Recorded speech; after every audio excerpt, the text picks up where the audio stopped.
Hello students, मेरे बहुत से स्टूडेंट्स ने ये जानना चाहा है कि डमी एडमिशन क्या होता है, इसको लेने से क्या फ़ायदा और क्या नुकसान होता है, क्या ऐसा हमें करना चाहिए। तो बच्चों, सबसे पहली बात कि डमी एडमिशन का मतलब आप किसी ऐसे स्कूल में एडमिशन लेते हैं जो आपको एडमिशन दे देता है, आपसे पूरी फ़ीस वसूल करता है और आपको अटेंडेंस से पूरी छूट दे देता है, यानी आपको स्कूल जाने के झंझट से मुक्ति मिल जाती है।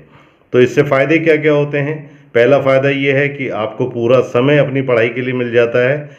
दूसरा फ़ायदा ये है कि स्कूल की सारी गतिविधियाँ जैसे यूनिफॉर्म, प्रेयर, होमवर्क, टीचर, इन सब से आपको छुटकारा मिल जाता है।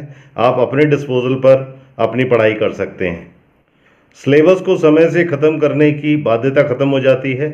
आप जब चाहें जैसे चाहें पढ़ सकते हैं।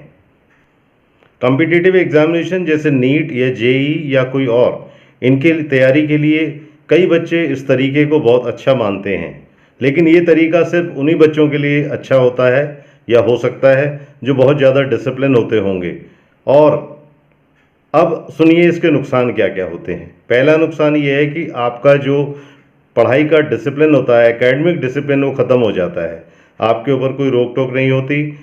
आप कब क्या पढ़ रहे हैं इसके लिए कोई आपके पास आधार नहीं होता। दूसरा, आपके पास कोई मोटिवेशन या डीमोटिवेशन फैक्टर नहीं होता। स्कूल में होते हैं तो आपको कई सारे मोटिवेशनल फैक्टर्स मिलते हैं और कई बार आप गलती करते हैं तो वो लोग आपको डीमोटिवेट भी करते हैं। ये भी नुकसान होता है कि उनका समय, हालांकि स्कूल से छुट्टी ले ली उन्होंने, लेकिन उनका समय बहुत बर्बाद होता है, क्योंकि वो बिल्कुल फ्री हो जाते हैं कि अब हम जब चाहें पढ़ लें। वो जब चाहें कई बार आता ही नहीं है और उनका पूरा साल वेस्ट हो जाता है। और लास्ट में होता ये है कि आप तैयारी से संतुष्ट नहीं होते, आप कई बार डिप्रेशन में चले जाते हैं। कई बार आप अकेलापन महसूस करते हैं क्योंकि स्कूल के कोई साथी आपके साथ नहीं होते और जो साथ होते हैं वो आपके कॉम्पिटिटर्स होते हैं, तो आपको अकेलापन भी महसूस होता है।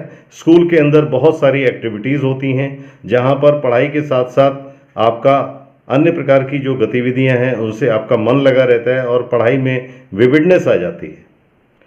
अब अगर आप मेरे से पूछेंगे क्या करना चाहिए, तो मैं यही कहूँगा, आपको स्कूल ज़रूर जाना चाहिए। स्कूल जाएं रेगुलरली, वहाँ की पढ़ाई करें और उसी पढ़ाई का रिवीजन करें। यदि कहीं अच्छी ट्यूशन या गाइडेंस मिलती है तो थोड़े समय के लिए ले लें और सेल्फ स्टडी और रिटर्न जो आप काम करते हैं उसके ऊपर ज़्यादा भरोसा करें।